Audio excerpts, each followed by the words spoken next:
Welcome back to another episode of Elevator Dialogue here on the Uncle Junior Network. I go by the name of the Uncle Junior, and with us today are today's Wolfpack members. Ladies and gentlemen, we have Mr. Antoine, the other artist, Christopher. We got Christopher McClellan, the angry guy trying to learn. Right beside him, we got Dwayne Dwyer, the only mindset coach you will ever need. And then right next to him, the man of many hats, Mr. Poor Man's Dr. Phil. And right up top, right beside me, is Mr. Victor Viziant, Mr. Accountability himself, a 17-time best-selling author. Go ahead and pick up all 17 of his books. You can find them on Amazon. You can do the audio book by Antoine on Spotify. So go out there and pick them up. That would be ridiculous. I want, you know what? Let's do That'd it. Be great. This is what we want to hear. We want the code, but we wanted the audio book narrated by Antoine. That'll be the only way he'll read it. Oh, shit. Antoine, so he can take credit for it. I'll read it. See, I'll do the voiceover. You do the voiceover? I would. I do. I like it. I like it. Hey, how y'all doing this evening, gentlemen? Man, pretty good. Bless you. I'm well. Yeah. Doing all right. I'm blessed, brother. Man, I'm glad to be here. Like that. Antoine, here we go with the nuts again. Every week, Antoine and his nuts. Let's say it. Antoine, you're gonna turn into a squirrel. Oh, but this one's like, okay, sorry. Sorry, just that they're really good. Hey, it is what it is. Hey, appreciate everybody, all you gentlemen for being here tonight. Appreciate everybody in the chat. Appreciate everybody that's watching at home and everybody who may watch on the replay. Hey, we're gonna go ahead and get started. I have been thinking about this topic for a long time, and I know, especially in relationship, this can be a very sometimes it can be a very thin line. The difference between control and leadership. You know, some of us has been in the military. We've experienced leadership. We've experienced control, and some of us may have been on both sides of that coin at some point. Not necessarily even in the military at all, but I do want to get into it. But I want to start off with the question, and the question is simply this: give yourself, well, not a question. It's a more of a, man, we can see it. So give your younger self one leadership nugget. In what age? So if you would go back, you'd be like, hey, I got this leadership nugget that I want to give my former self. What would that nugget be? And what age would you be giving that nugget to of yourself? Make sense? Like, here's my leadership nugget, and I'm giving it to my 14-year-old self. Lead us, Graybeard. Lead us, Graybeard. Tell us what you would tell your younger self, Unc. Well, I'm posing the questions right now, so, but I will do that because I am part of the panel. So let's start with me. Yeah. For me, one of the things that I would tell myself would probably be my 14-year-old self, right around 13 or 14. Ninth grade is when my father went to rehab, and our house got divided up. They split us up into the 3 different homes. So what I would tell my 13, 14-year-old self is that to more like there's going to be struggles, there are going to be trials, all these different things, but don't run from them, right? So what I did was, as soon as I got the chance, I ran from everything. I'm not saying it was good. I'm not saying it was bad. I think it worked out eventually, but there was some damage that was done along the way. Not saying that it was good, not saying that it was bad or whatever. So I think that I would tell my 13, 14-year-old self right around 19, right around that time would be to, like, pretty much like everything I just said. I would probably say maybe my 16 or 17-year-old self, be more confident in your decisions and don't try to, like, see if anybody else see if anyone else approves of what you want to do. Like, people pleasing things of that nature. You kind of do that early on, because how you raise is to make sure other people are comfortable. Don't make other people uncomfortable with your presence or something like that. Because like when you're a child and you reaching those between years, you can make people either be very uncomfortable with themselves because you haven't lived enough life, and nobody's gonna necessarily respect you around where you grew up at. But be more confident in making decisions that only you have to live with, instead of like focused on trying to make everybody else comfortable. That's probably what I would tell myself. I think I would tell my younger self that you don't have to know everything. Use your resources, and people are resources. So if you know someone who knows what you need to know, you have all you need. What age? I think I would have to go back to 17. 17. Dang, we're all in our teens right now. Dang, we went way back. I would go back and tell my younger self, man, I would say work harder in your 20s. What age? What age, Antoine? 20s, in my 20s. 20 what? Because 21 is way different than 29. I would say from 18 going into 20, like that, right, beginning early. Okay. Earliest as can be. I would say work harder, man. Don't play catch up later, and try to just work harder. Don't take your 20s for granted. I think I took my 20s for granted. And I'd say don't do it. Work harder in your 20s so you're more set in your 30s, instead of trying to, do everything in your 40s and 50s. That's what I would say. For me, it would be my 19-year-old self. And I would introduce to me at that time the concept of purpose. Because at that particular stage, I think, especially for me, I can't speak for everybody, but I have talked to a lot of people who, even at the age of late 30s, early 40s, even late 40s, they're still struggling with their purpose. So in to my 19-year-old self, I would say that you need to seek to understand what your purpose is, so that gives your life more meaning at an earlier age. If I were to go back into my youth, I would say I would start around 18, 20.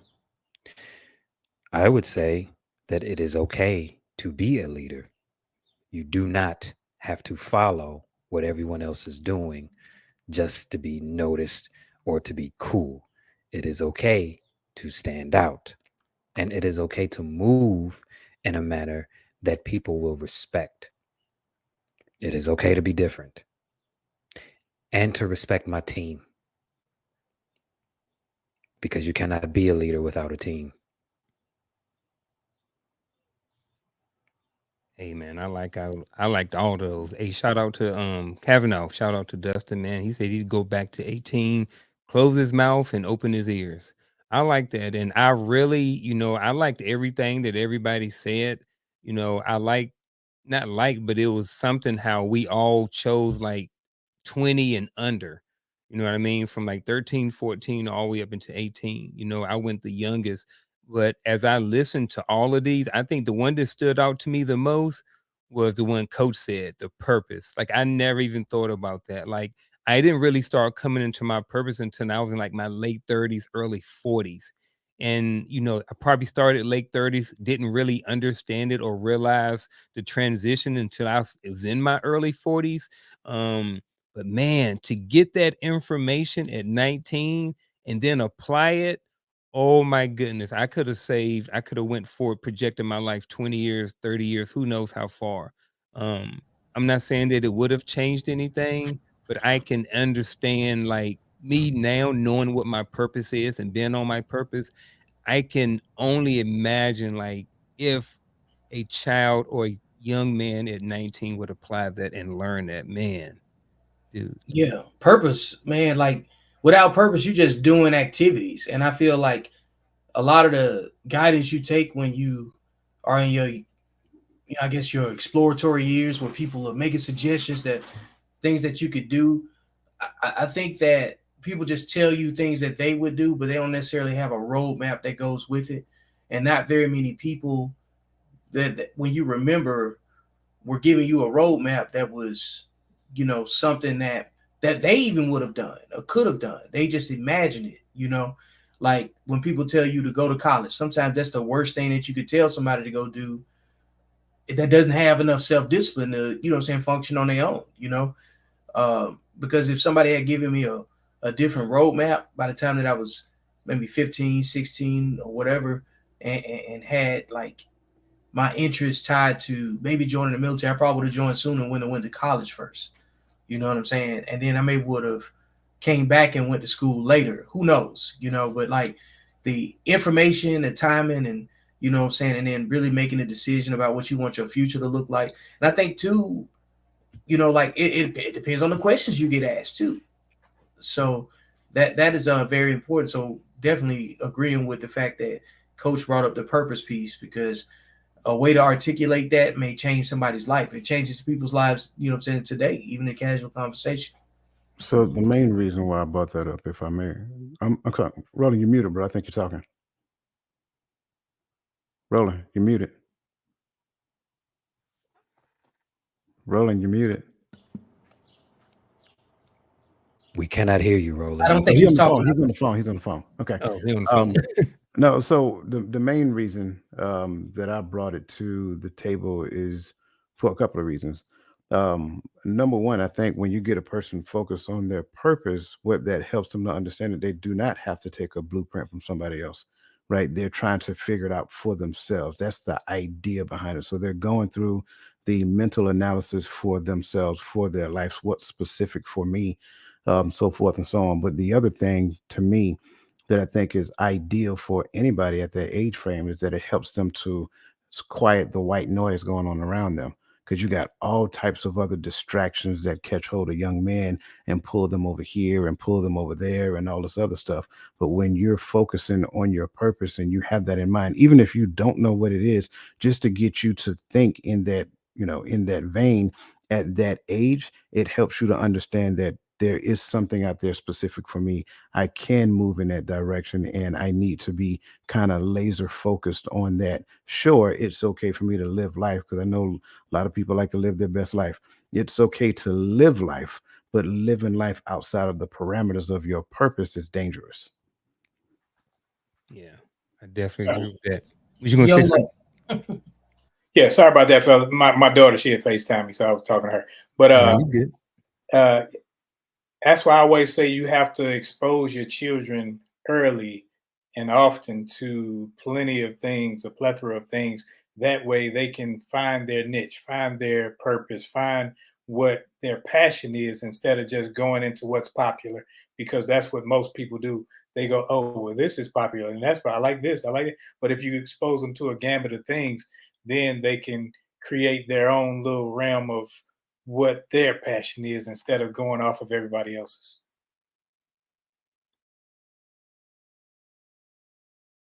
You could definitely avoid being trendy. Muted, Antoine.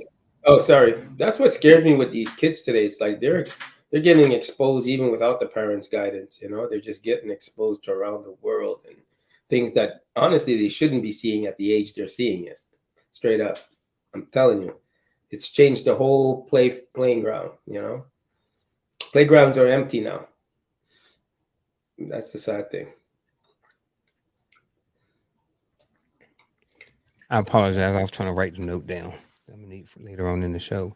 Since we talked about control and leadership, let's try to define it. So, what are some key distinctions between control and leadership? You know, I think in certain cases, it's more clear, and I think in other situations, it's not as clear. So, whoever want to jump on this grenade first, feel free to do so.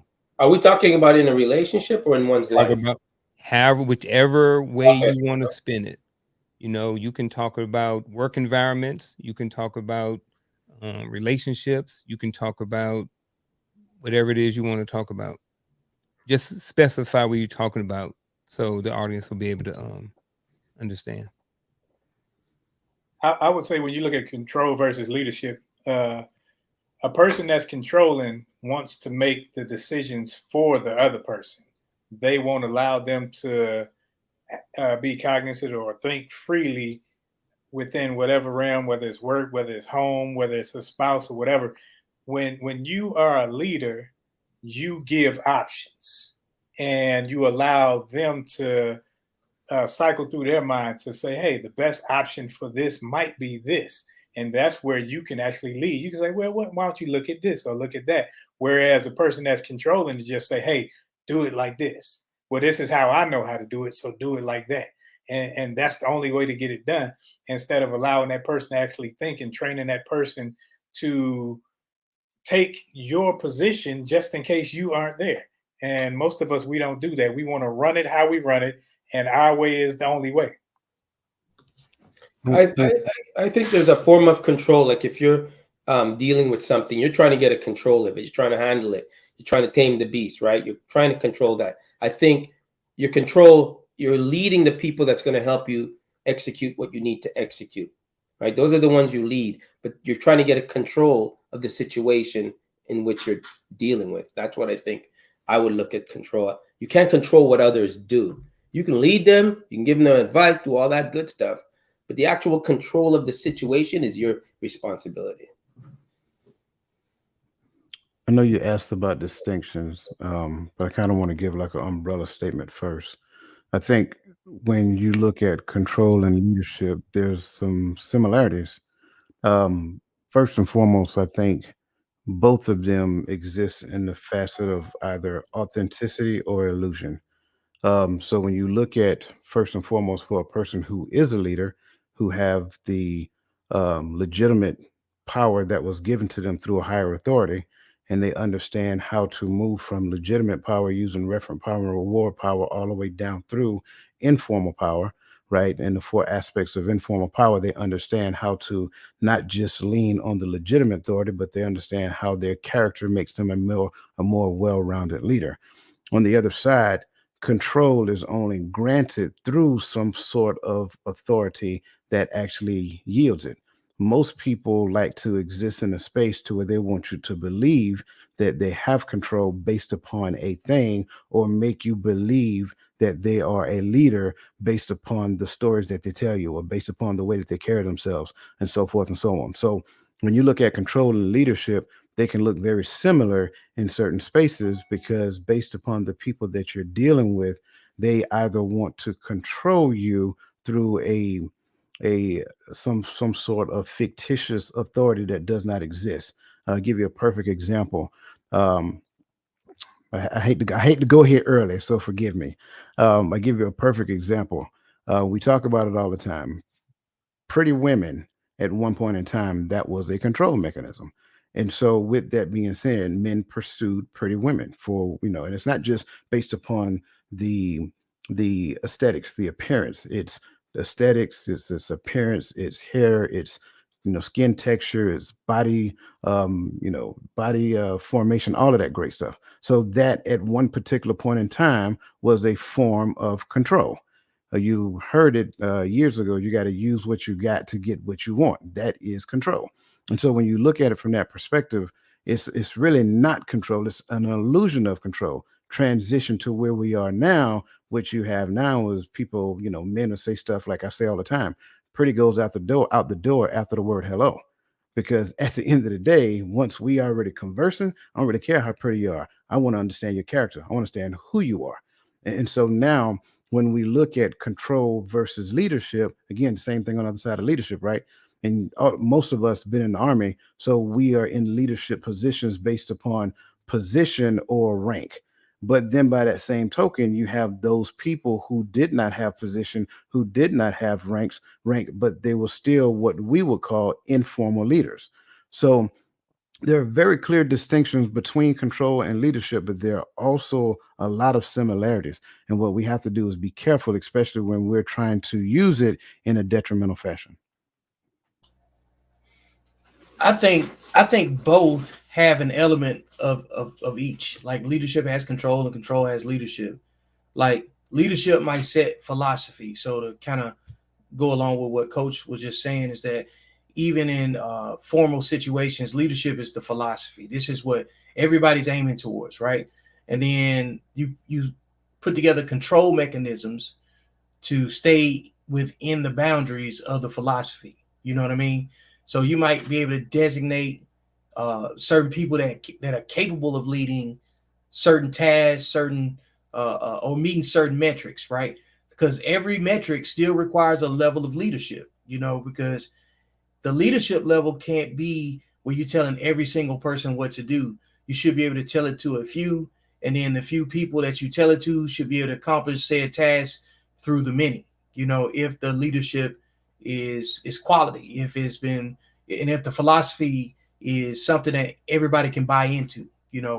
I think leadership definitely sets the conditions for people to buy into a philosophy, a narrative, or whatever. Now the control piece happens where somebody has to manage and perform and accomplish certain benchmarks in order to define the leadership philosophy. Meaning, like, if you said that your goal is to be the best, best brake mechanic in your area, right? But if you don't work on any brakes for 3 months, what activity are you doing to accomplish the leadership philosophy? You know what I'm saying? Of said task of accomplishing being the best brake repair person. So I think control manages the activity that validates the leadership boundaries in the philosophy.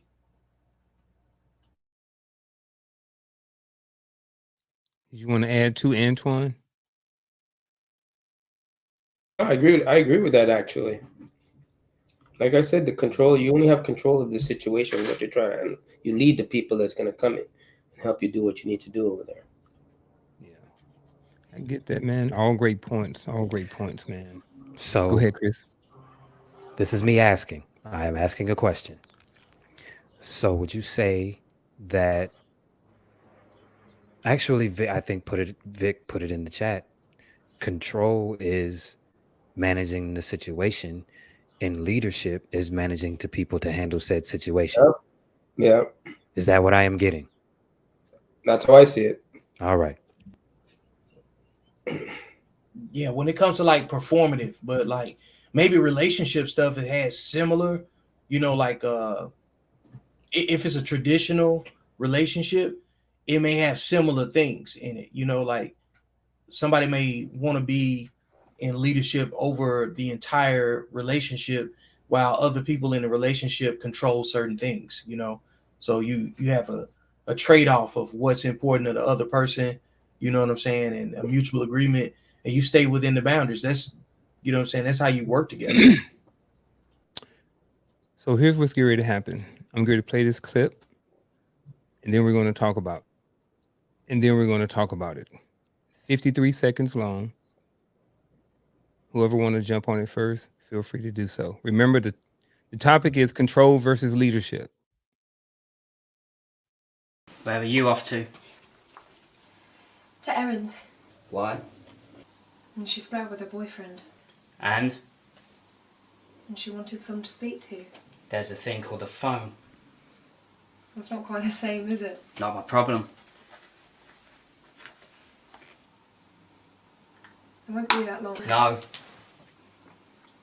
Tom, she needs No. me. She don't need anything from you. She probably pissed him off. But I said I No. That's the end of it. How was work? I didn't go in. Why? Wasn't feeling very well. And now you feel better to see Erin. I thought I might be... That's another day's wages wasted. I'm sorry. Holy crap. Okay. Wow. That's abuse and control. Are you kidding me? Like, really? Like, can't do that. Can't do that. That's not. Yeah, that's control. That's controlling the situation, controlling the person, dictating to them what to do. I mean, no, that's wrong and right across 100% of the board. That was. Go ahead, Roland. I'm sorry. Okay. I think he's simply showing his fears and insecurities and pushing them off on her, saying, because I'm of the belief that you can't tell another grown person what to do.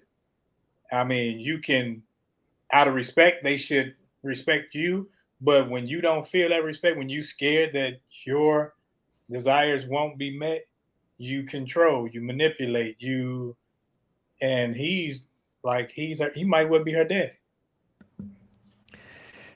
Okay. On one hand, I see what you all are saying.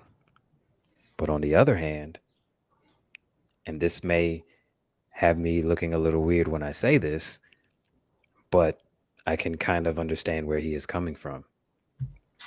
You didn't feel well enough to go to work, but you feel well enough to go listen to your friend harp and complain about a relationship that she probably damaged. I can see both sides of this. I would not go about it that way because, as Roland said, she is not my child. She is supposed to be valued counsel in my relationship. However, I kind of see his point. So I was gonna play devil's advocate. Hey, me too. I'm about to play devil's I advocate. was, but Chris kind of beat me to it.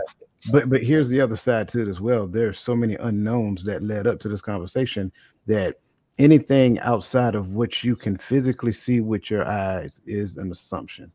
And for me, when I say that, I'm just saying that, and Roland, I got what you're saying, and I'm not saying you're wrong at all, right? But the other side to it is that we don't know what happened in their relationship leading up to that point. We don't know some of the things that happened behind the scene up to that conversation. Did he handle the conversation in an aggressive format? Absolutely. No questions asked. That's the one thing I can say. I think we all can say that that's a fact. But what led him up to the point of being aggressive? Is he just naturally aggressive? If he's naturally aggressive, then why did you make the decision to be in a relationship with a person that you see is naturally aggressive? So that's the point that I'm saying. Like, I'm not pushing back because I know when just by the carnal eyes, we can look at this and say, oh, he is totally wrong. Agreed. I agree 100%. But there's some other stuff to it as well. And anything that we add to, in addition to what we see, is an assumption. Okay, but we said within that clip. Of course, we don't know. We're said within that clip. So to say what led to that doesn't matter. We said within that clip. A lot. I sensed abuse within that clip, right? But I'm sticking to the clip. I don't know what led. That wasn't the question. The question is, was that control in that clip? Now, if you want to start talking about the whole movie and what led to that, that's another story. But let's stick to within that clip is all I'm saying. And You're within right. that clip, that's what we're talking about. Really don't care what led to it. That was sheer control. That is why I said what I said. I see That's all both I'm sides saying. of it. Like, I'm not going to add The links way all the that time. the way that he came across that does not look like it is a actual relationship. So like, based on just the clip, right? Because I have yet to speak on this yet, and I just wrote, leadership defines boundaries, controls, manages the activity within the boundaries, right? And before I explained that, I said there's a little bit of control in leadership, and there's a little bit of leadership in control. Obviously, there's some boundaries that have been discussed, and by virtue of how succinct his answers were, there definitely was a conversation that preceded it. You know what I'm saying? I guess, yeah, I get it. You can speculate whatever you want to speculate in 53 seconds, but you have to play devil's advocate to have a conversation that makes sense. And I took from the clip that he's had this discussion before. This lady has had, you know what I'm saying, certain situations that is challenged his ability to trust. There's trust issues there. And simply based on the fact that she was getting ready to go see a friend, but she wasn't well enough to go to work. This isn't a new situation. She signed up for it. He signed up for it. So whatever they dealing with, they submitting to each other's, you know what I'm saying, inconsistencies, you know, even within that 53 seconds. So I really believe that outside of violence, people just got to accept whatever they, you know what I'm saying, whatever they accepted from the other person, and, you know what I'm saying, and deal with it as it sits. So on the surface, if you just looked at it just from words and everything like that, yeah, there's definitely a lot of control issues in there, but the control issues stem from what one would perceive as a trust issue. Is it leadership? it still is leadership, but it's not necessarily my brand of leadership. Some people's leadership is more controlling than others. Like, for the same reason that when we look at North Korea, you call it a dictatorship, it's still a brand of leadership that some people, you know what I'm saying, are okay with. You know, communists had leadership, democracies have leadership, whether we like the way they run policy or not, and even the way that they execute it. Some policies are executed with more brute force than others. You know what I'm saying? Putin doesn't run Russia the same way, you know, our president does here. But if it, you know what I'm saying, create some sort of predictability, and so be it. Because if he's responsible for it, he understands her better than we do in that 53 seconds. So, hey, man, look, I think he was just responding based on the environment. So, and plus, we ain't in that relationship either. Right. Yeah. So this is, and again, this is why I say what I say.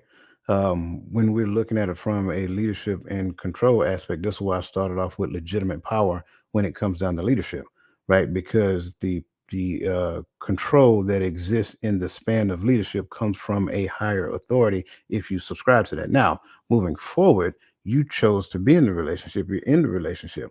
So I am not the person that will automatically pull the control card, because at the end of the day, you have a choice. So if you're going to stay in it, don't sling control, make a move. It's that simple. But too many times, I think what we do, and it's easy to do it from an outside perspective, right? But too many times, what I have seen within the span of relationship, I've seen one person use the word control as a form of manipulating the other person. That has nothing to do with this clip. I'm again, devil's advocate, right? So we got to be careful with the term control in relationship. Is what, it's easy to say what we just seen was controlling. Now, why won't she leave? If you stay there, if she chooses to stay in that, then you can't complain about it being controlling if you're going to choose to stay in it, because there is nothing that is fixing you there. Relationship is a choice. So that's why I say what I say when I talk about leadership and control and things of that nature. I get that. I get that. I want to add too. Let me see if I still got my note up here. If I ripped it up. So, because Antoine has said something about situations, right? So let's kind of sort of, I want to add some kind of sort of add to this relationship and add to this situation, but I'm gonna kind of spin it a different way. But it's gonna be kind of similar, but it's gonna have a different twist to it. So you and your girl, like you got a main girl, right? And your main girl have another friend, and they want to go to the roughest, raunchiest, worst club in the city, right? But it's her girl's birthday. So she like, I'm trying to go. But you like, nah, I ain't really trying to have you up in there. You know what I mean? And then there's an issue. What happens next? And then you tell her, I don't want you to go. Is that control, or is that like leading because you understand that kind of sort of what may go on inside of that? I mean, we talking about the roughest club in Chicago or Detroit or Atlanta, or, we talking about you know what I'm saying, where stuff go down. So where does control, or I don't know if it's leadership, I don't know if it's boundaries, I don't know if it's, you know what I mean? I don't know. Leadership But I is kind of boundaries. wrote it down and then I marked it out. But then after I played this, I was like, well, let me shoot it out here and kind of see where it goes. I think leadership implies boundaries too. I think when you set, like the do's and don'ts, because those are your boundaries. If Mhm. So like if a person if a person decides to make a decision that jeopardizes their safety, that's a personal choice. Like Roland said earlier, you can't control nobody. If they want to do something, they're motivated enough, then they're gonna make that decision. Now, what you got to have on the other side of that is resolve and some level of confidence to stand on what you said. Like, you know how you see social media's scenarios float around. Well, there was this one where a similar situation like you're describing, going to a party on the rough side of town, and guy told a girl in the scenario, hey, if you go over there to that party, I'm breaking up with you. And then she like, I don't care. So she broke up with him, and then that night something happened to it where, it was a sexual assault involved. And she called him. He's like, I told you not to go. Don't call me anymore. You know what I'm saying? So with every decision you make, there's consequence. Everybody doesn't have to deal with the repercussions of your own choices, you know, and everybody deserves a chance to get off if something changes, you know.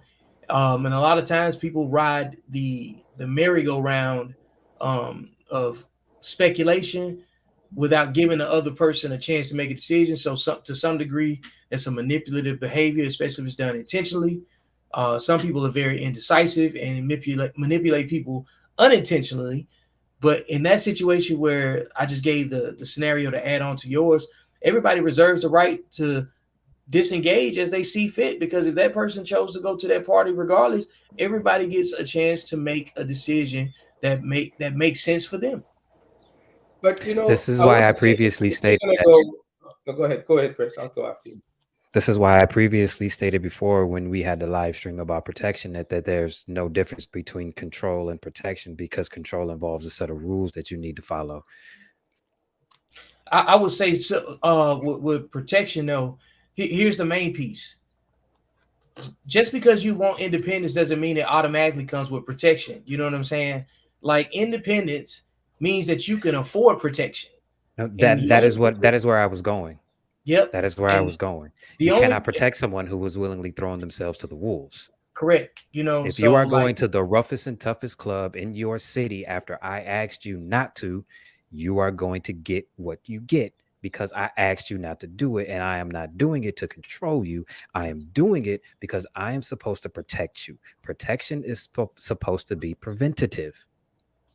So if I know where you are going is going to be a detriment to you, and I am going to have to come out of my way to fix whatever situation you get into directly or indirectly, then I have to say something. And if you still go about doing what you wish to do, then my hands are tied and I am going to leave you to your devices. But it all depends. Listen, it all depends on how close you are with the person, right? Because it's easy to say, well, you ain't coming back to this over here. So that depends on the situation. But with control comes a form of leadership. With leadership comes a form of protection. I mean, they're all coexisting, right? But if I'm telling my girl and I'm protecting her, saying, listen, you're going in the roughest neighborhood for what? A drink with a girl? That's not going to happen.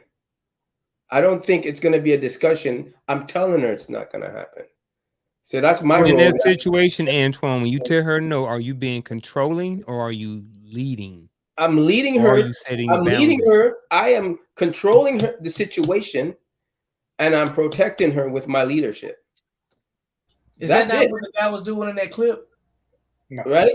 No, he wasn't. He was being that guy in the clip. First of all, he was aggressive. So I mean, he already had it. He was always in pistosity, but hold on, we'll be done with the clip. I don't want to spend too much back on the clip. I want to move to the next area. If I'm telling her she's not going, that's my leadership protecting her. There's not going to be a back and forth discussion. I'm telling her she's not going, right? Now, if I'm in a serious relationship to her, then I would tell her if she decides to go, then just know that's detrimental to the relationship we have. Because now you're putting me into a situation that I know going down that rabbit hole is not going to be good, because you're going to figure I let you do it with this one time, and you're going to think, well, I can do it another time. It's going to happen inevitable. It's inevitable. So she's not going to go. But I'm going to make it clear to her if she does go, it's really let her know that it's detrimental to you and I. So make your decision there, because you can't control what other people do, basically. I Sometimes. Go ahead, Roland. I'm sorry. I think when I look at control, especially in relationships and situations like this, I look at how some women may say, well, you ain't getting none if you do this. Or men may say, well, if you do that, I ain't paying for it, as if she ain't got her own money. That's a form of control and manipulation to lead a person to do what you want versus what they want, having nothing to do with dangers or anything like that. That's what I'm thinking. Can I ask a question before I give my comment? Why is she telling me about this? Is she looking for my feedback? She just want me to know where she's going? Is she's looking to see if I'm okay with it? What would be the purpose of her informing me about what's going on? I guess if it's your girl, just to inform you of her whereabouts. Okay, I asked that for a reason because I want to make sure. Cause I want to go back. 'Cause I think we're putting them together and they don't go together. Leadership and control are not synonymous. Leadership is leadership. Control is control. If we, and again, this is why I started with legitimate power, because under leadership, well, not so much as under, but leadership happens under legitimate power. Therefore, you can exercise certain type of aspects based upon that. But leadership at its finest is simply just influence. Therefore, if we look at any form of the definition of leadership and we look at influence, then you will exercise control over yourself because you understand that I'm not cool with that place. So I don't have to tell you not to go. You will automatically decide not to go because when you mention it to me, I gave my opinion based upon the place. I'm not telling you not to go. You make a decision. You're an adult. But just understand once you choose that decision, now you're operating outside of the influence of leadership. You see what I'm saying? Now this kind of goes back to what Chris said, right? You go out there. I'm sorry. I can't remember whether it was Chris or Vic. You go out there and something happened to you. You just made the decision for whatever happened to happen. And then who's going to be the first person that you're going to call? So we and going back to it, you hear it all the time, right? I'm an adult. I should be able to do what I want, blah, blah, blah, blah, blah. You're absolutely right. That's why you should be able to make adult decisions based upon what you say your priorities are, not necessarily by living my best life and all that other great stuff. Because again, leadership is leadership and control is control. If we exercise leadership properly, there is no control but self-control. Yeah, but how many people throw this in your face? Yeah, it's not like you told me not to go, though. It's not like you really told me. No, I'm making it clear to you not to go. So you can't come back and say, well, it's not like you really told me. You said to go. You said to go. You didn't say not to go, but you said to go. I'm just giving you the feedback that I would tell you. No, I got you. Yeah. So technically, you're not exactly protecting me because you're telling me to go. Right. But to your point, that person has already displayed that character long before that party came up. So at that point in time, if you chose to stay with that person, that's what you've accepted. But trust and believe the person who will respond to that, they shown you before that they had that in them. No, but I'm just sticking within the box. I'm not going to go before and all that. I'm sticking within this scenario that he created. I don't like to put ad libs in there like before they showed me this. I'm talking about that particular sentence. I'm saying it's not like you told me not to go. With what you just said, it's not like you told me not to go. That's all I'm saying. I'm agreeing with you. Yeah, I know. So I'm just saying, for me, I'm the type of guy, I'm gonna tell you not to go. So you can't come back and say, well, it's not like, no. I told you not to go. And I said, if you do decide to go, there's repercussions between you and me. So there's no misunderstanding when I lock the door and change the locks. None. We had a clear understanding, right? Because like I said, I'm not living at you. Yeah. That's all I'm saying. And I'm not saying that that's not what you would do. I'm agreeing that that's what you would do. Yeah. But what I'm saying, if like what Uncle Junior say, that's my girl. That means I know her. And if I know her, I've been around her for a minute, so I understand what she is capable of. So at this point, at this stage in the relationship, I understand that she is capable of making decisions based upon the thing that she said she wants, relationship. So would you say those are poor decisions, what she's trying to do? If she decides to go to the worst club in the city of Detroit, absolutely, that's a poor decision. So from previous experiences, she's used to making bad decisions. Then correct. Right? That's exactly what I'm saying. Then you'd want to protect her and tell her not to go. No, I want her to get the hell away from me because she shouldn't even be in my face. So then you're making it clear that you're with somebody that's toxic and you shouldn't be with them in the first place. She's done it previously. Because now she's a detriment to me. Because I gotta go out there and there's no telling what I'm going to face when I'm going to rescue her. And but she was like that before, though. Remember, you're used to that. Right, that's what I'm saying. Okay. So that's what I'm saying. That person you should not be around. This isn't Lancelot, and I don't have no doggone sword called Excalibur. You know what I'm saying? And I'm not coming to rescue nobody. You put yourself in that, give me a call from the jail. I might put up some bail money and send you some cigarettes. Sometimes leadership means taking control of a situation. Sometimes, if a woman is willing to do that, you have to take control of the situation for self and remove yourself.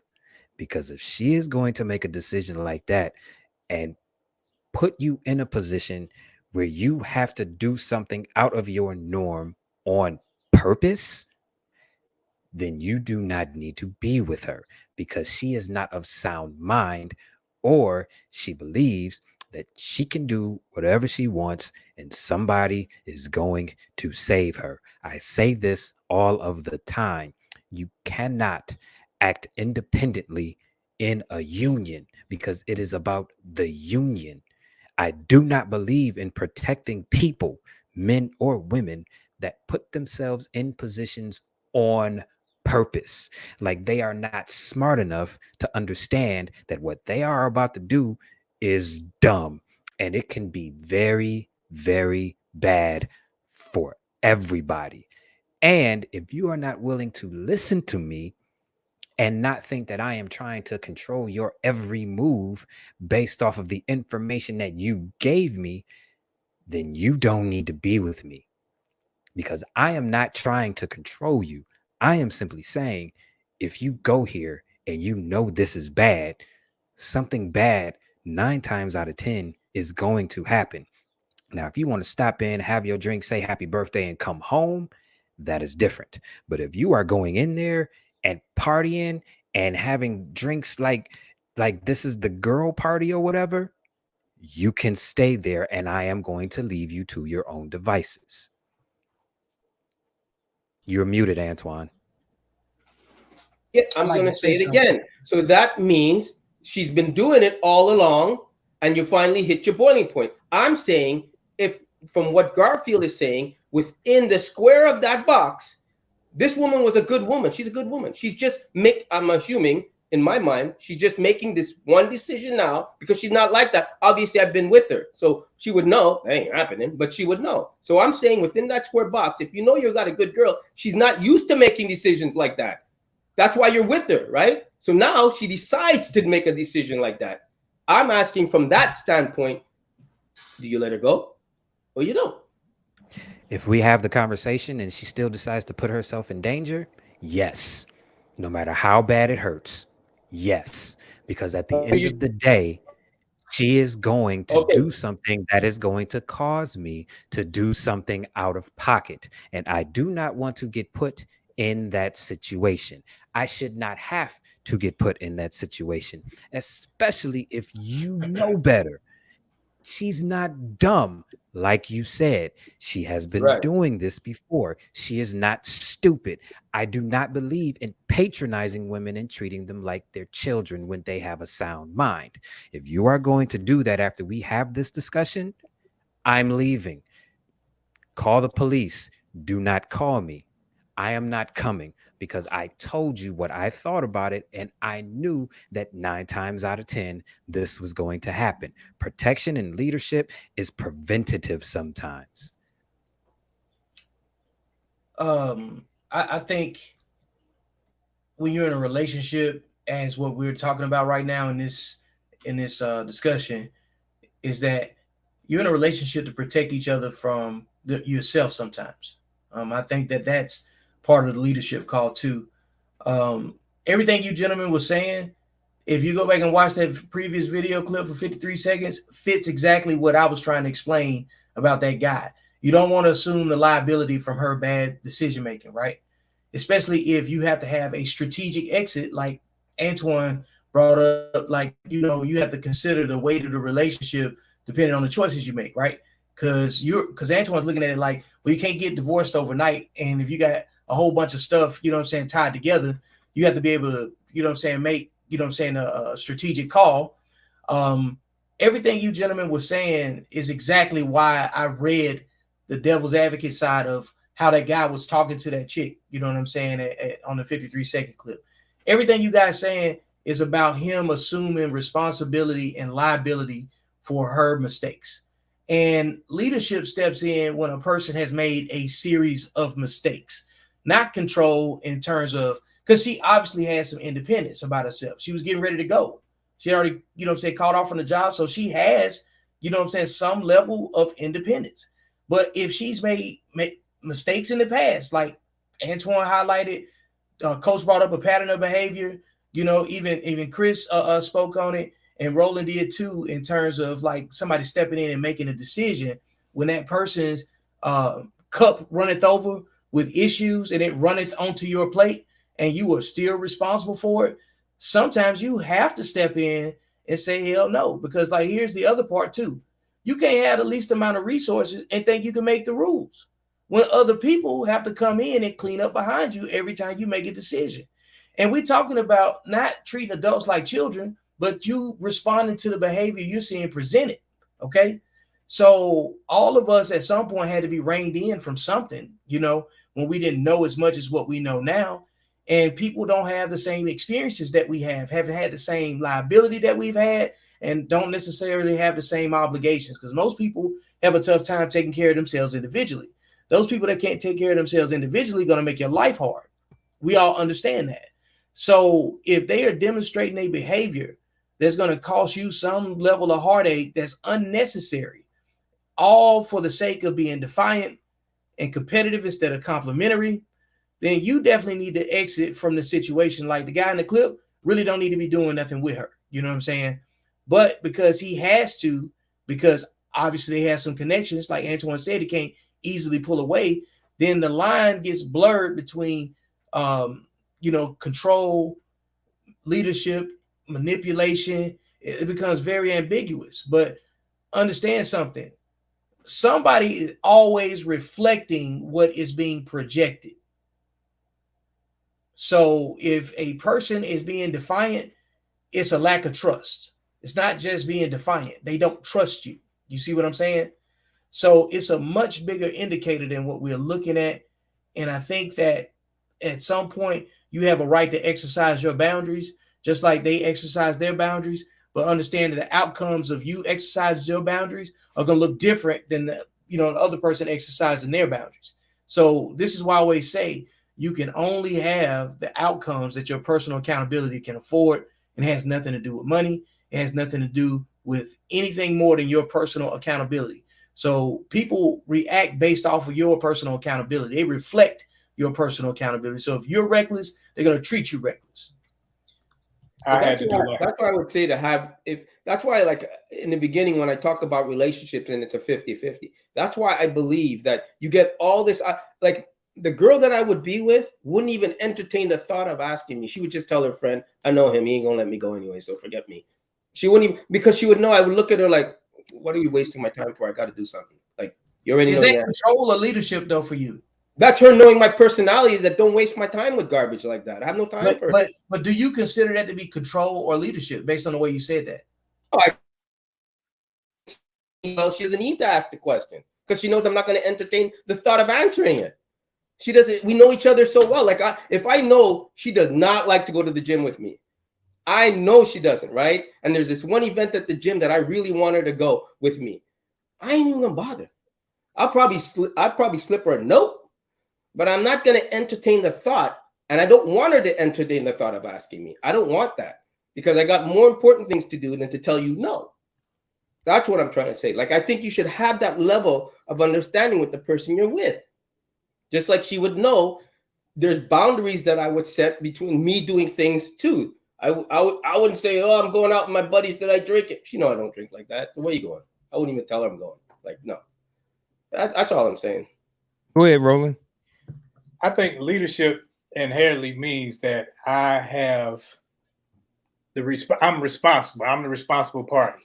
So whether I'm in charge at home, whether I'm in charge at work, the buck stops with me. Not that I just, beat my fist on the table, but since I'm responsible, if the crap hits the fan, I have to react. So I have say so over what goes on. And that's not me controlling another person. That's saying, like my daughter, my daughter was in the 12th grade, I gave her money and she went with her friend. It was a Friday. And I gave them the same speech every week. I told them, hey, if you get in trouble over some dumb stuff, don't call me. And she went out. Her and her friends was at JCPenney stealing shirts. You stealing shirts with money in your pocket. So my other daughter called me. I'm like, why are you calling me?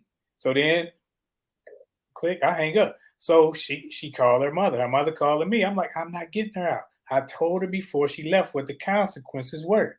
So she got to deal with the consequences. As a leader, you got to stick. If you set the rules and you say this is that, you got to stick to this is that. You can't just say, okay, well, that's my baby. Okay, well, that's my wife. This is what I said.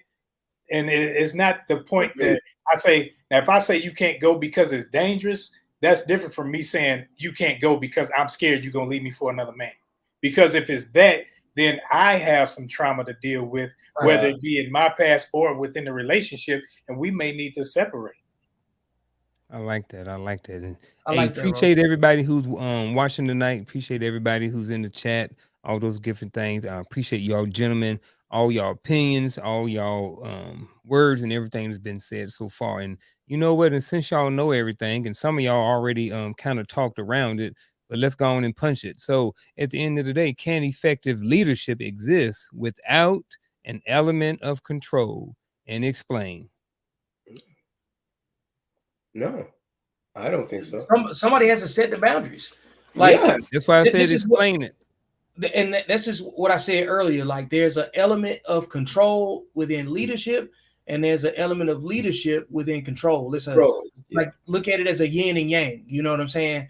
Because at the leadership level, you still have to control the few people that, you know, looking at it from a work standpoint or work architecture.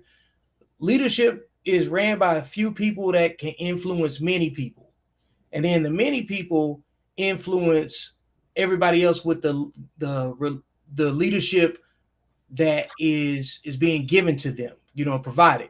Somebody has to control how it's being distributed. It can't just be, you know, people picking and choosing. People have to buy in. So the mutual respect piece creates the dialogue that says, you know what, I'm going to trust your leadership, do what you say, stay within these boundaries. And if I get in a situation, I'm going to call before I make a decision, you know, that may put you in a bad situation. You know what I'm saying?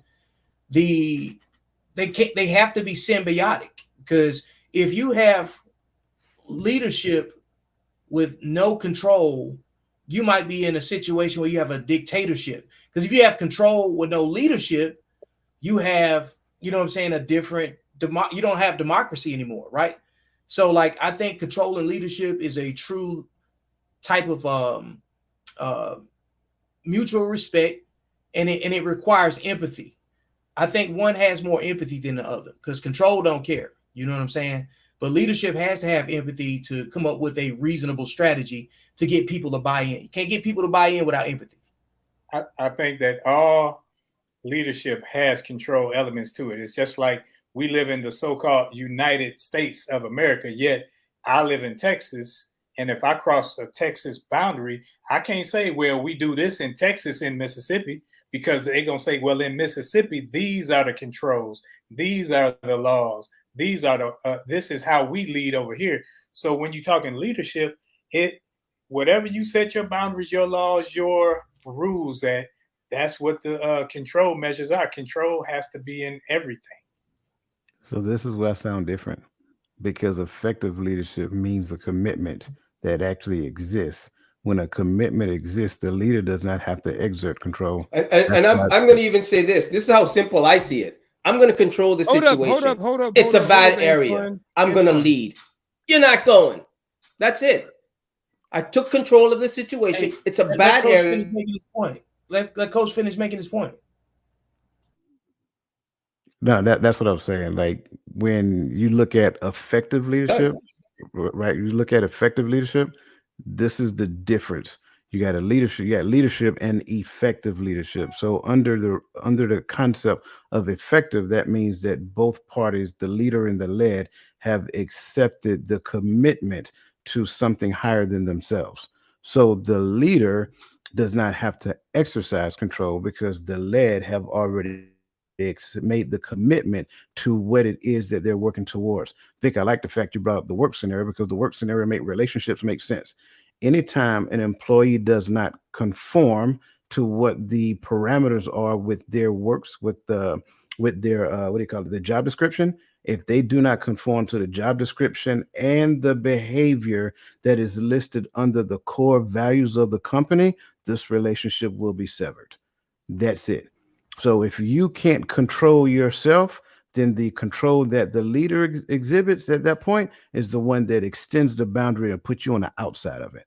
So that's how I would look at it. So effective leadership would mandate that both parties have accepted the fact that the relationship, the company, is more important than you or me. Therefore, I don't have to control you. You exercise self-control. Bingo. But to me, I'm saying the parameters that we set beforehand, Yeah. those are the control. I don't have to, because they already set. You know Right. what it is. That's the control. I don't have to tell you what to do. You know what to do. And Absolutely. then when you go outside of that, And that's why I said manages the activity within the boundaries, because leadership is up here and it comes with the philosophy, the narrative, and everything else. Everybody down here gets managed according to the philosophy above. So the activity within has to coincide with the behavior, like Coach just said, that's conducive to being part of the team, the organization, or whatever word you want to use to encompass the entire thing. The minute that you operate outside of the philosophy, the boundaries, the control mechanisms that everybody else is subjected to, what do you think you're going to end up at? You know, look at John Morant. People trying to make apologies for him, but he's a contract NBA player for a professional organization. So you are required to exhibit professional behavior that does not misrepresent the organization that you work for. Yep. So the minute that you step outside of that, you know, those that binding contract, and you misrepresent yourself, and you not only misrepresent yourself, you misrepresent the organization that pays you, and they reserve the right at will to figure out what to do with your behavior if it's unbecoming of the organization. So can I ask a question? Can I ask a question? Let me ask mine. I'll ask you. It's a clarifying question, or to make sure that I'm on the same level playing field as Coach. As was mine, so we will probably get to the same point. All right. So based off of this, what I'm hearing from Coach, and correct me if I'm wrong, is that based off the question, can effective leadership exist without an element of control? I think your answer, if I was to answer it, would be no. However, can effective leadership? No. However, the control is self-control. So no, it can exist without an element of control, but that control is self-control. Absolutely. That's what It makes does it not effective. come from leadership. The control comes from the person that's being led and knows the rules. That was Correct. going to be my question. Correct. That's what makes it effective. And look at it from this perspective. Whenever the leader puts himself above the subordinates and make it all about them, then the leader is now self-centered, and no subordinate really wants to follow them. Therefore, the leader does not have influence. Whenever the subordinate makes it about them, they become a detriment to the team, and then the leader removes that person from the team and replaces them with someone who can conform to the concept of the entire organization. This is the exact same thing that happens in relationships. I hate to say it that way. The leader is taking control, though, right? The leader is protecting the organization. The Nobody's leader taking control of the situation. Right. No? But Okay. what I'm trying to help people to understand, for the most part, because there's this negative stigma with control. When you hear the word control, it is automatically a negative stigma with it.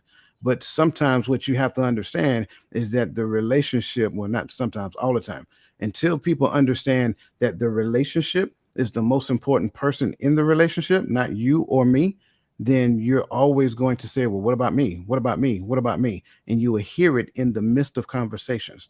Even when you tell somebody about their behavior, they will automatically come back and say, well, last month you did this thing. And we talked about this on Friday night, fellas, right?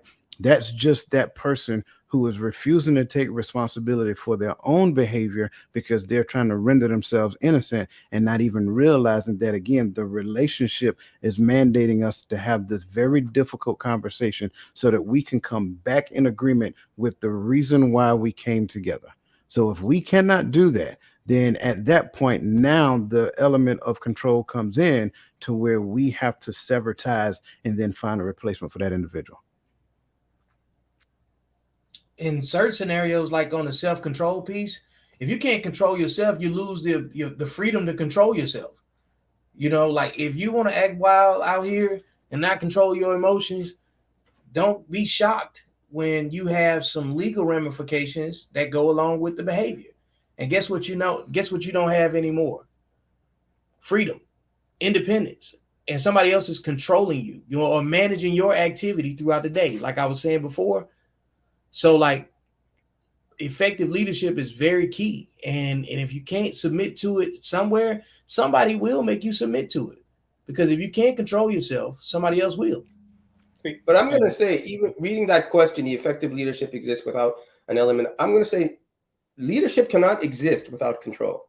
You have to take control of the situation and lead to the best situation, about the best outcome.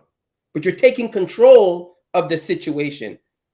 So like I said, and I keep saying it, you're controlling the situation by telling her it's a bad neighborhood. I don't see you out there.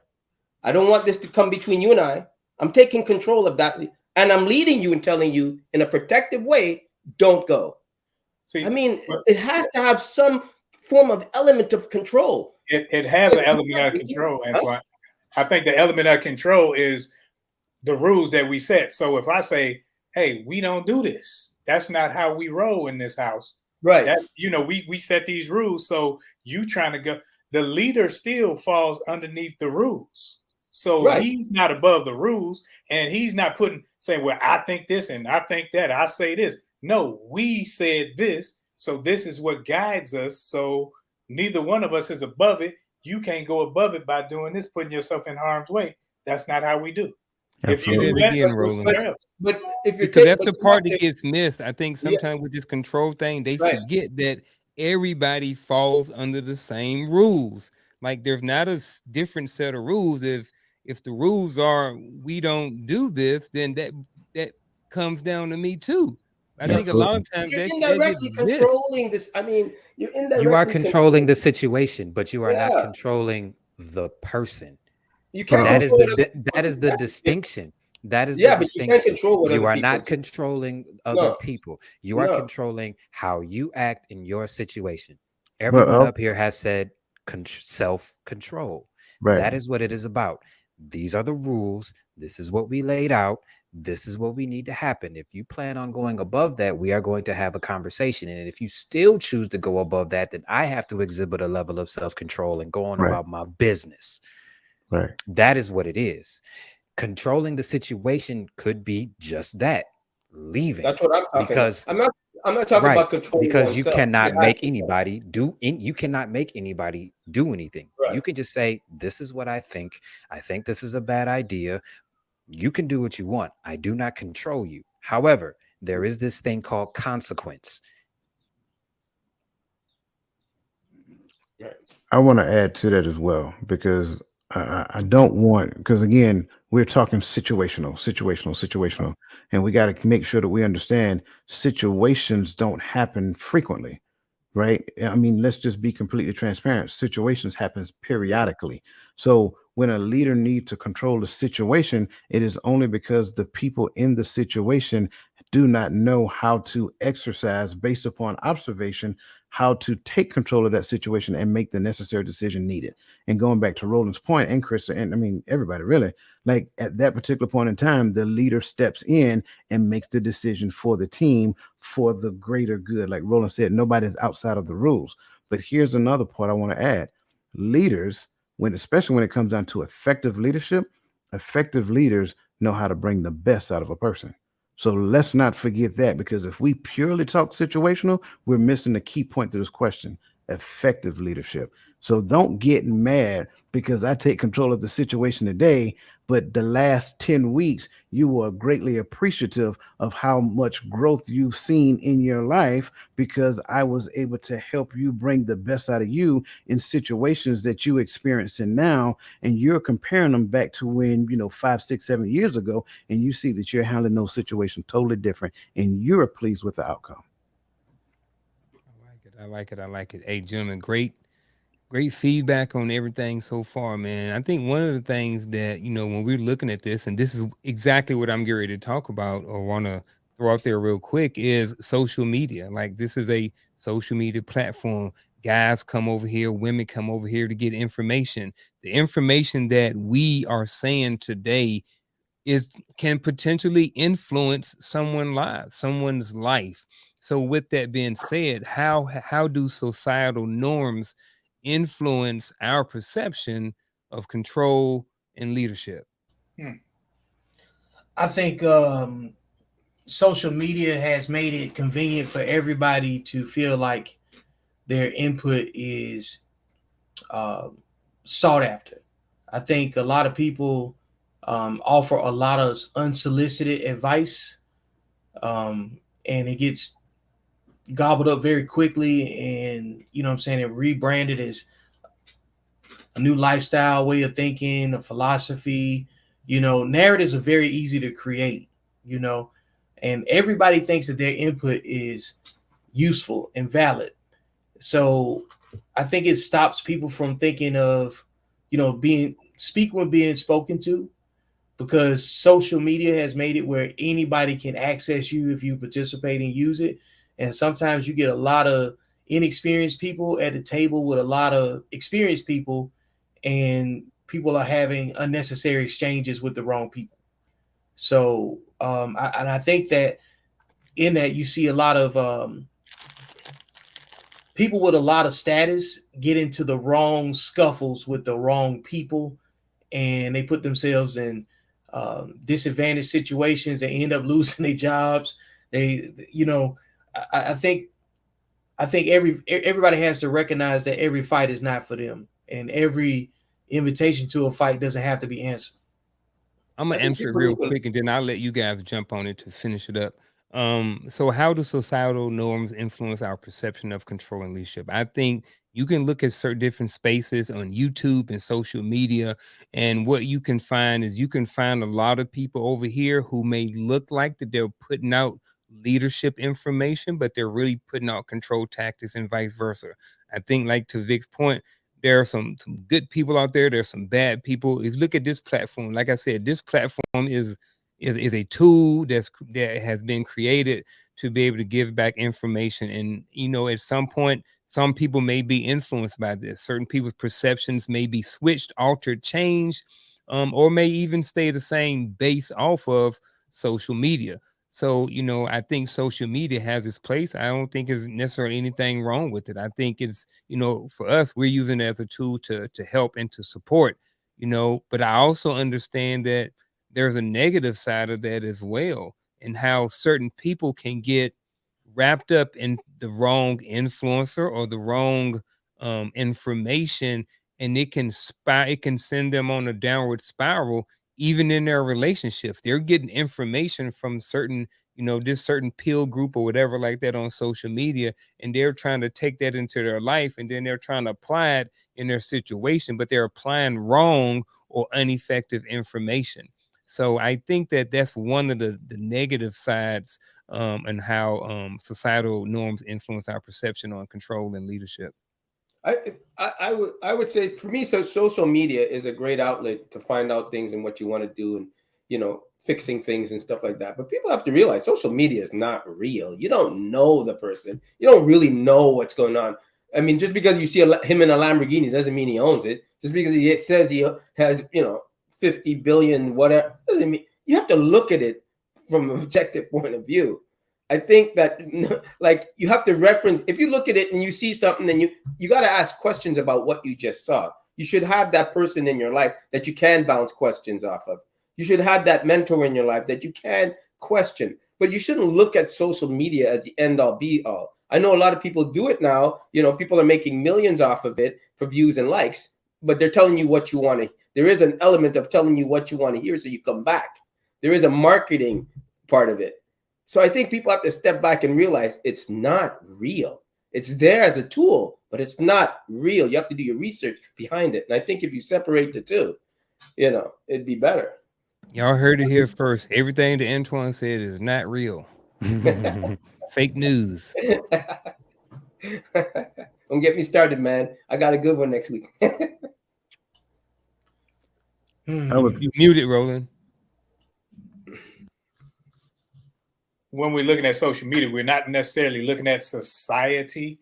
We're looking at a bunch of people getting on social media, putting out the best efforts of themselves, supposedly. And a lot of you got to choose where you fit in, because everything doesn't work for everybody. Some people want to get on here on social media and use it to get the draws over here, get the draws over there. But if you're trying to establish a family, that's not for you. So that doesn't fall in the parameters of the guidelines for your household. So that's why you got to say, okay, I'm not looking for these people to lead me or to guide me in the ways that I want my family to go. It's entertainment. And when people can't separate entertainment from facts, when they can't say, okay, well, this here, that's why some people get mad at people on TV, like on the movie with Jada Pinkett, when she was cussing the dude out because he was in the soap operas cheating on the woman or whatever. She wanted to beat him up because she couldn't separate reality from fiction. Low down dirty shame. Right. And that's how people are. They get on social media and then they think that's reality. It's not always reality. Now, some things are factual. Some things are good for you. And that's why you got to sometimes you just got to eat the meat and spit out the bones. I'm sorry. When I heard you say that just now, I was thinking to myself, GTD. So it's the episode from Martin. Right. Anyway, we explain it out offline. But back to the question, I will simply say it like this: social media gives everybody permission to overvalue their feelings, contort the truth, and ignore the facts. I think that's the issue when it comes down to social media. Everybody believes that how they feel is reality, and it is not. It is your perspective of reality based upon your past experiences.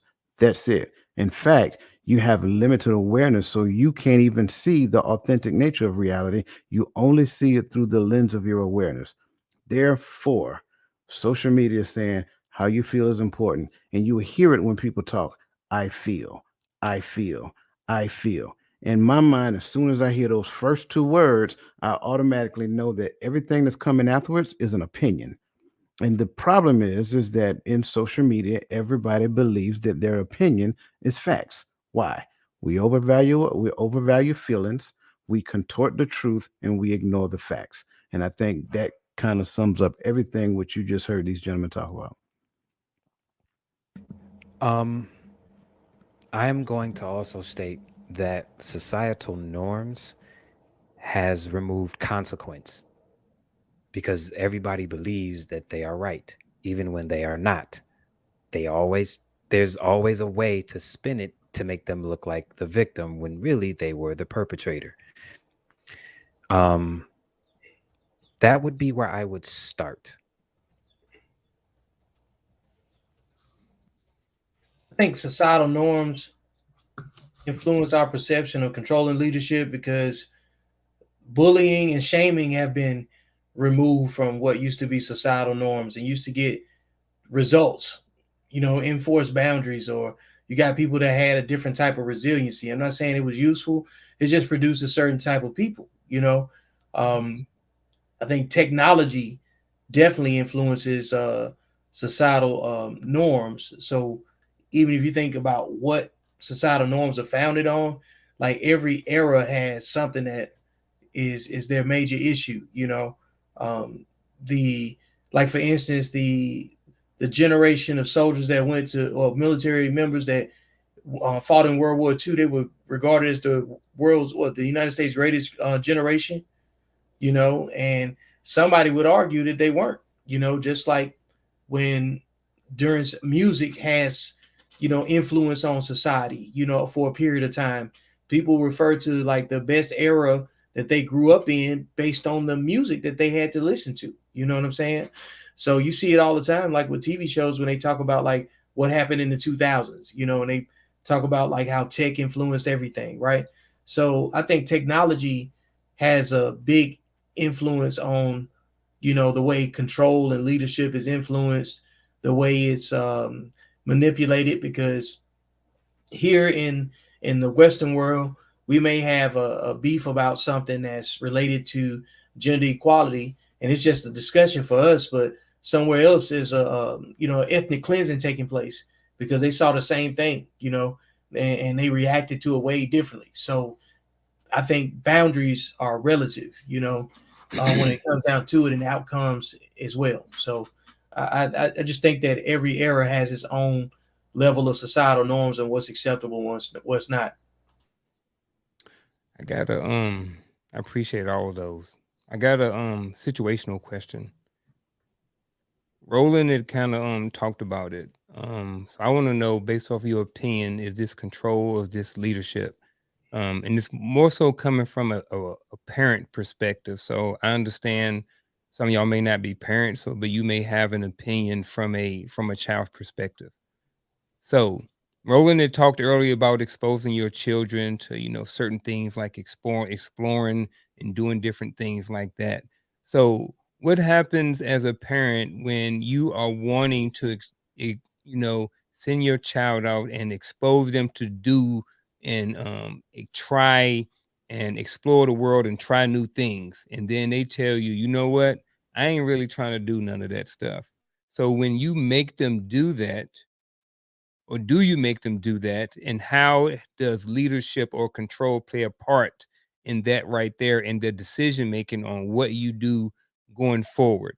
I'll kind of repeat it again. So you have a child, and you're trying to expose them to new and exciting things, get them out of their shell, or for whatever reason, you think that as a parent, this is what you should be doing, right?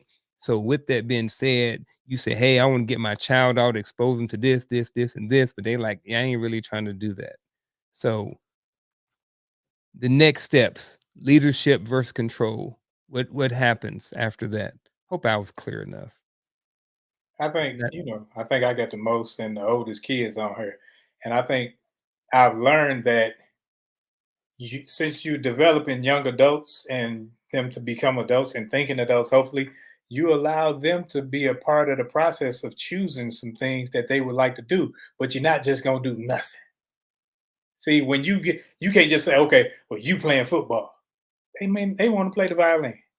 So when you open their minds up to say, okay, you got to do something. So let's choose some things so that we can figure out what it is that you're gonna do, because you're not doing this just this.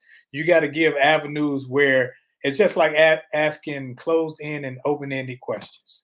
You got to give them choices, and it'll help them think that they made those choices when actually you just leading.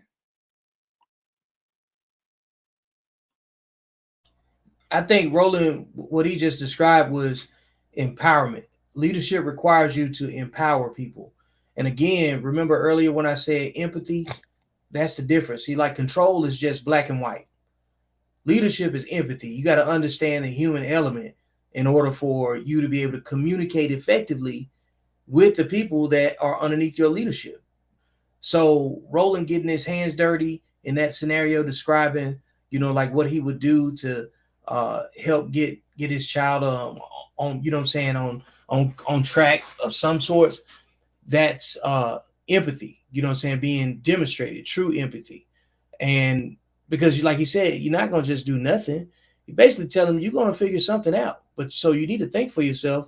That way you can be happy with the decision that you made, because you're going to have to make one based on the leadership philosophy of this house. If he has to do something and everybody else underneath his care, protection, and provision have to follow his example.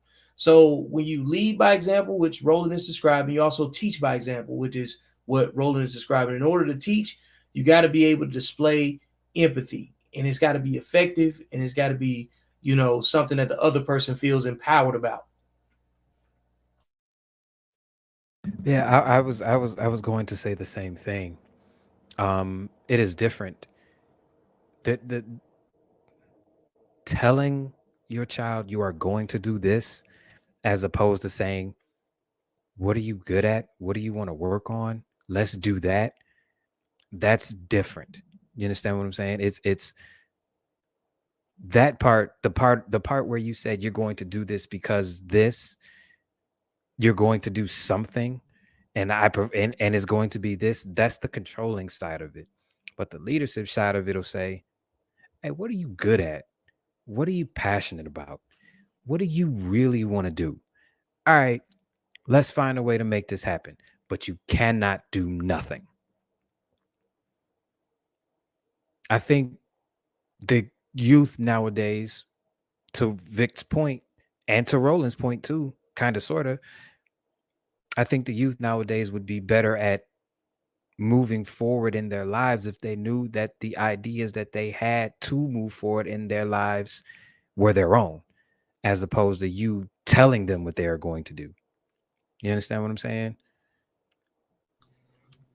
So I'm going to even simplify it for myself how I was, right? So my father controlled the situation up till a certain age, right?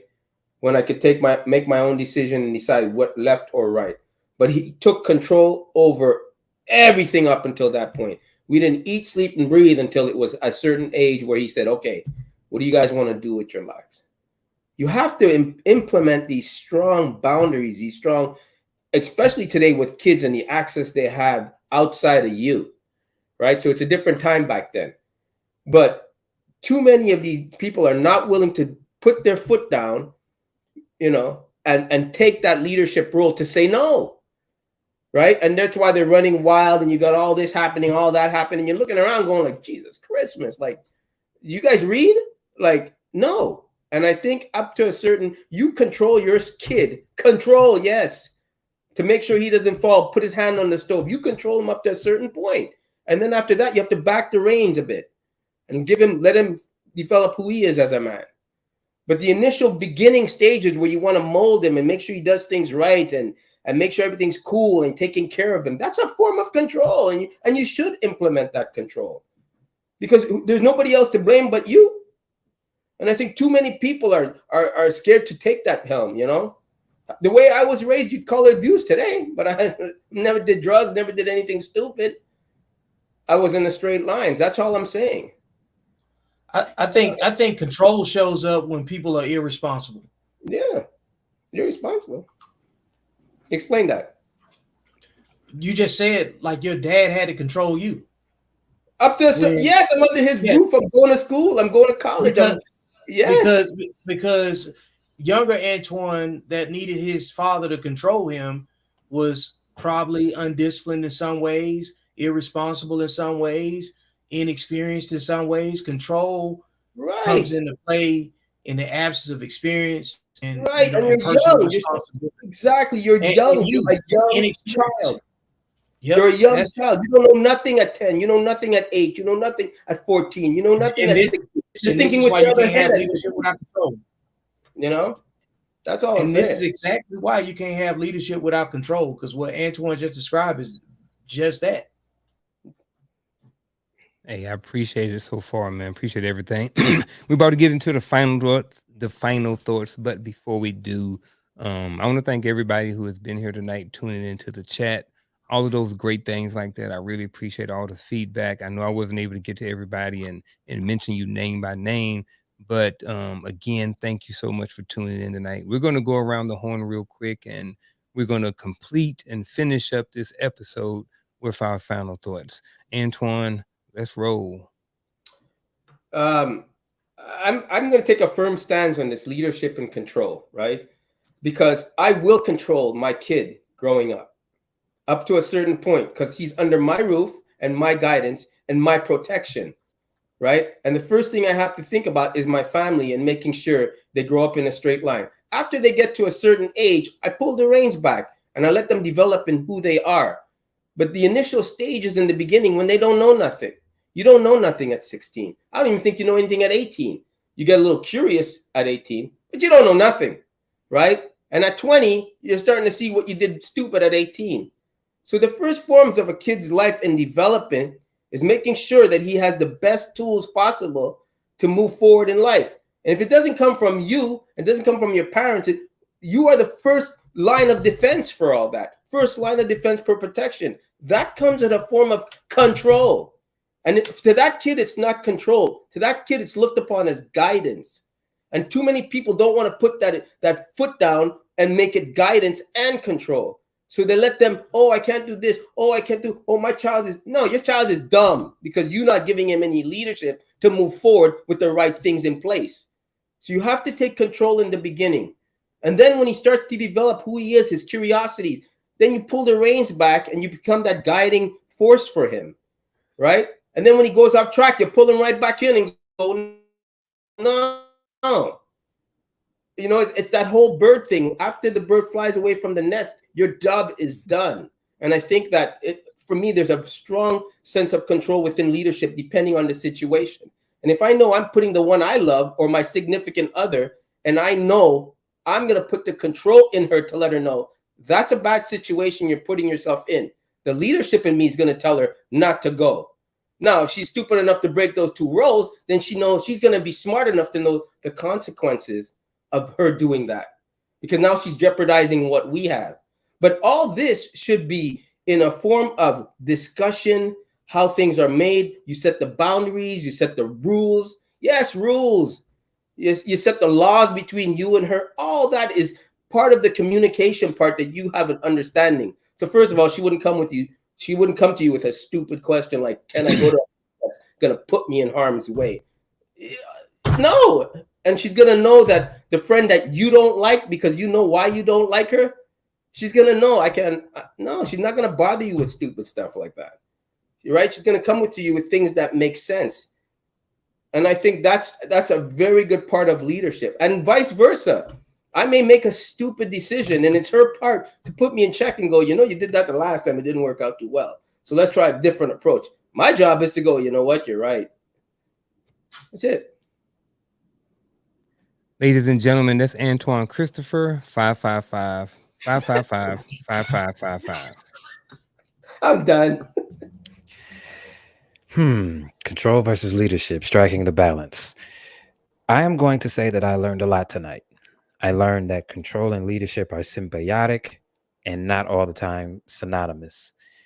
Control is a situation. Leadership is using your team to handle said situation and learning how to delegate. In relationships, sometimes leadership and control are synonymous because you must take control of certain situations in order for the relationship to move or the relationship to die. Tonight I learned a lot. Tonight I learned a lot. That's my final thought.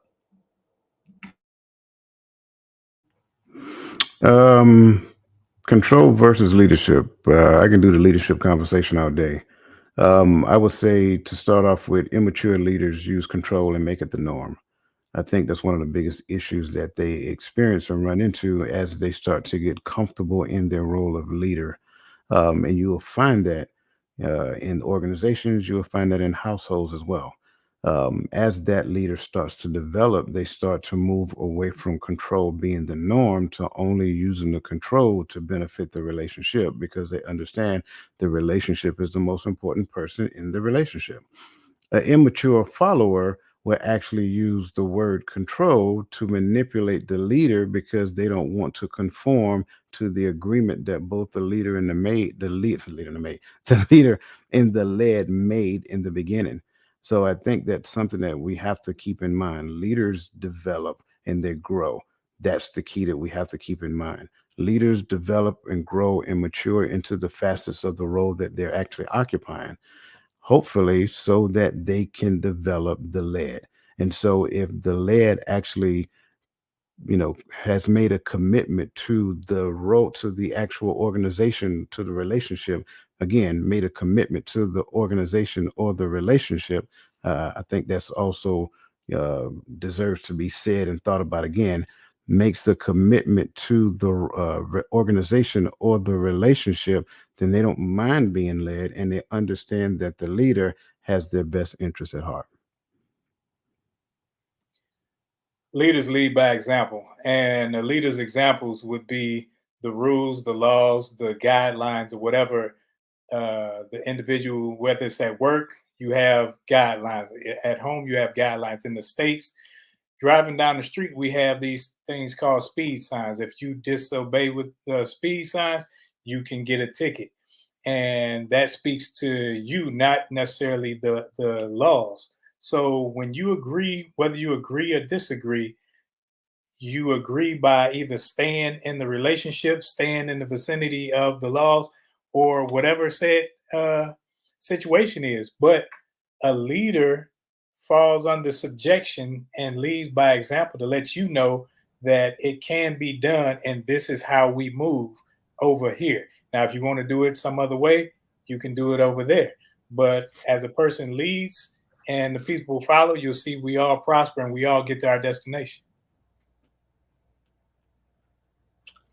I think on leadership and control, I believe that leadership is responsible and knows the boundaries for its own resources, whether it be mental or physical actual resources. And I think in control, you have to know that you have to manage your access to said resources. So you have to have the self-control, like what was discussed, and because control isn't always about someone else making decisions for you. It's about realizing what level of control you have, which is based on your experience, proximity, and whatever it is that you know. Plenty of situations have resulted in a questionable leadership decision or lack of leadership and control. There's plenty of situations where you can even look at the Menendez brothers. How many stories have we seen where defiant teenagers go against what they were told, and they go out and wreck a car and hurt somebody else in the process? And even though the leadership was effective, the lack of self-control of the individuals who were subjected to said leadership still acted outside the boundaries and got whatever consequences that came with it. So I think that leadership inspires people to be the best versions of themselves, because you can only have what your personal accountability that can afford you. And that has nothing to do with anything but self-control. Hey, Jim, and there was a bunch of great final thoughts. I really appreciate it. Also, lastly, I apologize, but I forgot. I wanted to shout out to everybody on the different platforms out here, the different people on LinkedIn, different YouTube channels, Facebook, all those different things like that.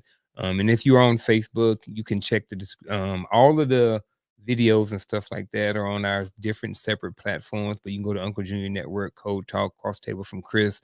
I know they're streaming over there. So again, thank you all for joining in. I appreciate everything. Again, gentlemen, I appreciate you all for being here tonight. We will be back again next week, same time, same channel, all those different things. On your way out the door, make sure you hit that like button, subscribe, and share it with someone who may benefit from this show. We will see you guys next week. We are out.